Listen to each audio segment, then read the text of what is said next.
Eu sou a professora Jéssica Marciela e hoje vamos continuar nossos estudos sobre biologia. Então, quando a gente observa a biologia sobre essa ótica interdisciplinar, a gente deve, de forma primordial, desconstruir aquela ideia de que a vida como um fenômeno isolado. A biologia ela não existe apenas nesse vácuo conceitual. Ela representa toda a aplicação rigorosa das leis naturais da física e da química em relação à matéria orgânica. Então, para compreender a vida, exige vê-la como um sistema complexo e aberto, que a troca de energia e matéria como ambiente de forma contínua para desafiar a segunda lei da termodinâmica. Nesse contexto, nós somos confrontados pelo debate entre o reducionismo e o holismo, porque a abordagem reducionista ela é a nossa ferramenta de precisão, porque investigamos as partes constituintes, desde a organização atômica até interações moleculares e organelas, para decifrar toda essa engrenagem básica da vida. Contudo, essa biologia mais contemporânea, ela exige uma visão mais holística, porque onde a gente entende que o organismo é mais do que a soma de suas partes, é a emergência de propriedades complexas que surgem apenas quando esses componentes interagem de forma integrada. Portanto, quando a gente trata de interdisciplinaridade, não é apenas um acessório pedagógico, ele é um requisito técnico para nós inovarmos. Não tem como a gente discutir fisiologia sem a biofísica das membranas, ou partir para a parte de genética sem aquele suporte matemático da bioestatística e a bioquímica dos ácidos nucleicos. Então, toda essa fusão de saberes, ela permite que, ao transitar entre a estrutura de uma molécula e a complexidade de um sistema fisiológico humano, garante que o conhecimento biológico seja aplicado com o máximo rigor científico dentro dos nossos estudos. Ao analisar a biologia sobre o prisma da física, a gente compreende que a vida ela é essencialmente um estado de baixa entropia, que ele é mantido a custas de energias constantes pela termodinâmica. Os organismos vivos eles são sistemas que lutam contra essa desordem natural do universo, consumindo energia para manter essa complexidade estrutural e funcional. Sem esse fluxo energético, a homeostase se rompe, o que resulta no equilíbrio termodinâmico final, a morte. Então, a biologia ela nada mais é do que a ciência que estuda como a matéria orgânica manipula a energia para preservar essa organização. Essa manipulação de energia, ela se manifesta da forma brilhante da biofotônica, onde a luz, ela não é apenas um elemento ambiental, porque ela é a fonte primária que impulsiona a biosfera através da fotossíntese. Em um nível avançado, se a gente observar a física da luz, ela nos permite utilizar ferramentas de diagnóstico de alta precisão, onde a interação de fótons com tecidos biológicos revela patologias antes invisíveis ao olho humano. De forma paralela, a biomecânica, ela nos explica o funcionamento dinâmico do corpo, desde o fluxo hidrodinâmico do sangue nos vasos e da seiva, no xilema, regidas por esses gradientes de pressão e tensão, até a física da locomoção, que envolve essas alavancas osteomusculares e a conversão de energia química em trabalho mecânico. Finalmente, se a gente observar a aplicação mais prática e evidente dessa intersecção, está na questão da implantologia e imagem médica, porque observe que o uso de radiações ionizantes no raio-x e na ressonância magnética nuclear, que é a RM, e a ultrassonografia, são exemplos de como propriedades físicas da matéria, como o spin de prótons e a reflexão de ondas sonoras, eles são traduzidos em dados biológicos. Dominar esse conceito, ele significa compreender a fundamentação física por trás da tecnologia que ela opera, garantindo que a biologia seja lida sob leis universais da matéria orgânica e da energia.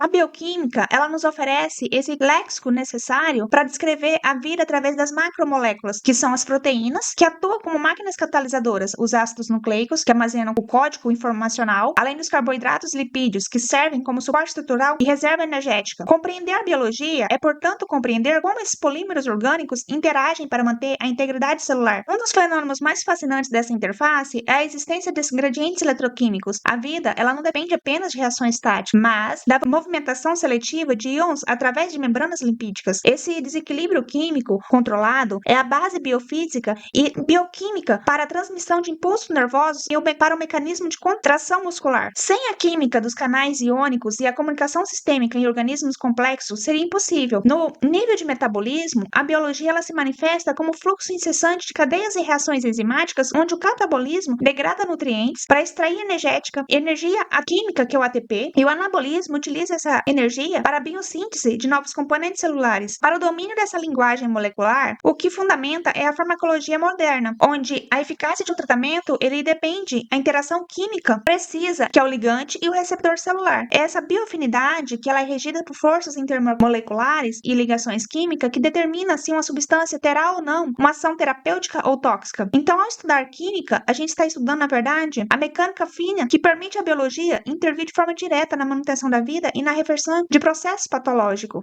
Quando a biologia atinge esse ápice de rigor acadêmico, quando utiliza a matemática como ferramenta para validação, a gente chama isso de bioestatística, que é o alicerce que nos permite separar o sinal de um ruído através de testes de hipótese e análise de variância. A gente confere a robustez de dados coletados, garantindo que as conclusões científicas não sejam o fruto do acaso, mas evidências estatisticamente significativas. No campo de genética de populações, essa quantificação se torna-se teórica quando o equilíbrio, onde utilizamos probabilidades e modelos matemáticos para prever todas as frequências alelas, se comportam ao longo de gerações sobre diferentes pressões evolutivas. A aplicação preditiva da matemática é o que sustenta essa modelagem epidemiológica e ecológica, porque através das equações diferenciais e algoritmos de projeção, somos capazes de prever a propagação de patógenos ou o futuro de uma população, ou ainda antecipar comportamento dinâmico de fauna e flora diante a mudanças climáticas. Essas projeções, elas são vitais para o planejamento da saúde pública e para a conservação da biodiversidade, porque transforma esse número de estratégia de manejo em prevenção. Finalmente, a gente entra na era da bioinformática, que é a Big Data da biologia. Com o sequenciamento genômico em larga escala, a biologia se torna-se uma ciência de processamento de dados massivo. A bioinformática, ela utiliza essa computação avançada para alinhar sequências de DNA, identificar mutações e modelar estruturas proteicas complexas. Para dominar essas interfaces, significa que a gente precisa ser capaz de interpretar diagnósticos moleculares e complexos e contribuir para a inovação biotecnológica. A matemática, portanto, ela não apenas conta com fenômenos biológicos, ela os traduz para uma linguagem universal de precisão e previsibilidade. Ao finalizar essa análise, a gente vê que fica evidente que a biologia contemporânea ela é uma síntese máxima de conhecimento científico, porque a interdisciplinaridade deixa de ser um diferencial e torna-se um requisito obrigatório. A vida, em sua essência, é uma unidade física e química que expressa em linguagem matemática. Compreender essa integração é o que permite ao profissional realizar a ponte necessária entre essas ciências puras, as leis fundamentais do universo e a aplicação prática resolutiva ao mundo real. Para essa visão sistêmica, é a base da soberania técnica, porque quando diagnosticamos uma patologia ou planejamos o manejo de uma cultura, estamos, na verdade, interpretando os desequilíbrios químicos, forças físicas e dados estatísticos. O domínio dessas interfaces permite que a gente deixe de ser apenas executor de protocolos para nos tornar arquitetos de soluções biotecnológicas e clínicas. Essa robustez intelectual é o que garante que nossa intervenção na vida seja mais precisa, ética e eficaz. Portanto, a gente vai concluir esse tópico reafirmando que não há barreiras entre as ciências. Com esse alicerce sólido de interdisciplinaridade, estamos preparados para o próximo passo, que é a nossa próxima aula, que é a área de atuação e convergência, onde discutiremos toda essa base científica que se materializa no mercado de trabalho. Gente, até a próxima aula!